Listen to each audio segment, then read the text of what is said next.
Hi guys, welcome to Kevin's Tried and Tasted. I'm sorry I haven't posted an episode for some time. It's just that I have issues with the camera, and my camera was stolen by a certain individual. I think you know who you are. We won't mention any names.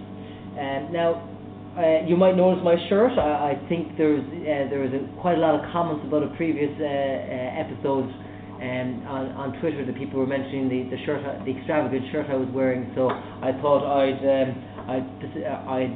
facilitate the demand. The people were looking for some more shirts, more strange avant-garde shirts to go with my wine tasting.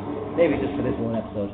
Now today, let's get a bit of wine. Today we're going to be tasting an LBV port, and you might be going, LBV, what the hell?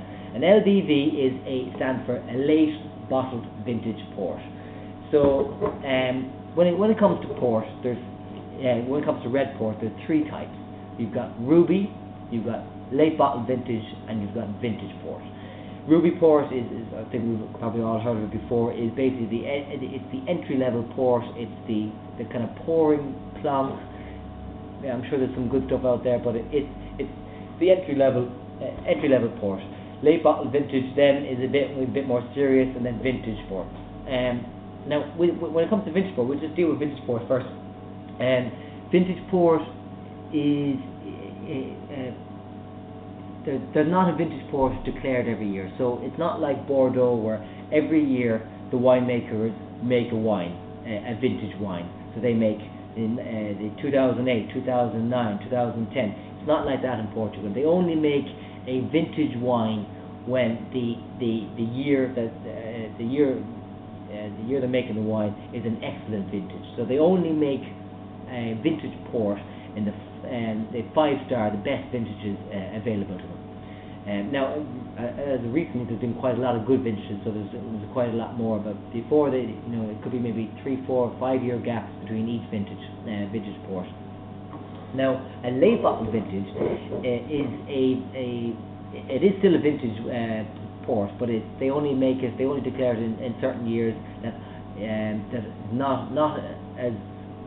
it's not a great vintage, so it's not the year isn't good enough to make a vintage port.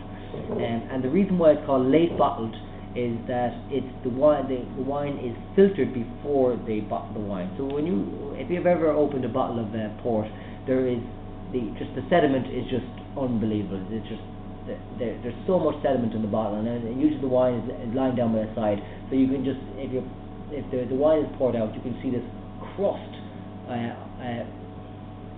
that's just kind of formed together on the neck of the bottle over time, and just that's why bottles of vintage port really need to be heavily filtered prior to drinking, usually using muslin paper and a decanter.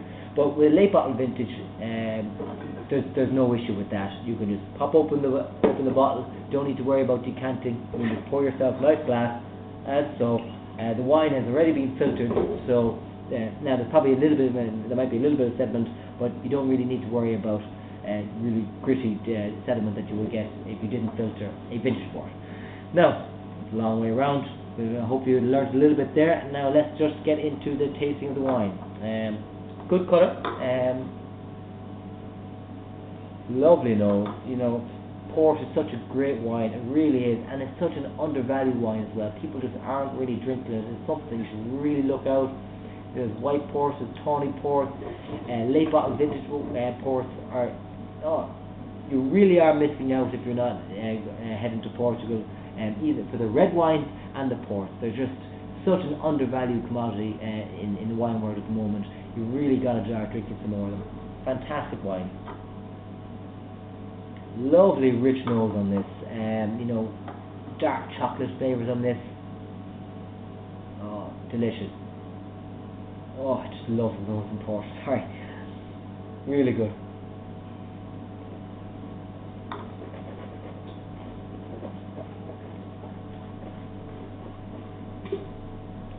I didn't even mention the details about the wine. Sorry, this port is a late bottle vintage, 1997.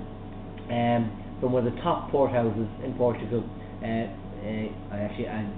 pronunciation on this, I've never pronounced this before, so I think it's Ferreira Port.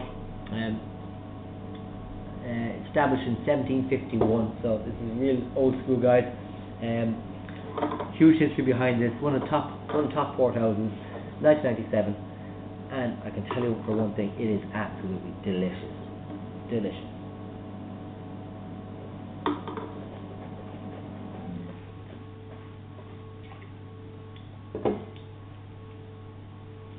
Oh, you just feel the strength of the alcohol, but the fruit and the sweetness just mellows it out so much. It's so beautiful to drink.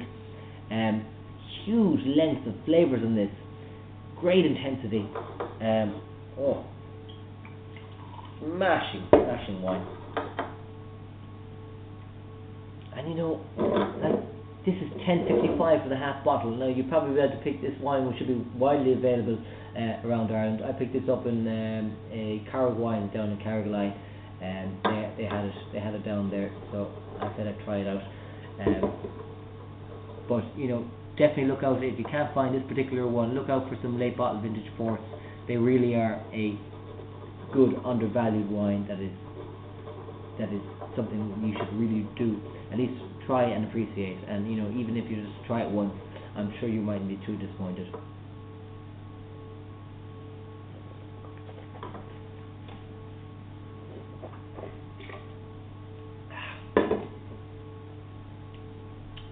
Truly delicious.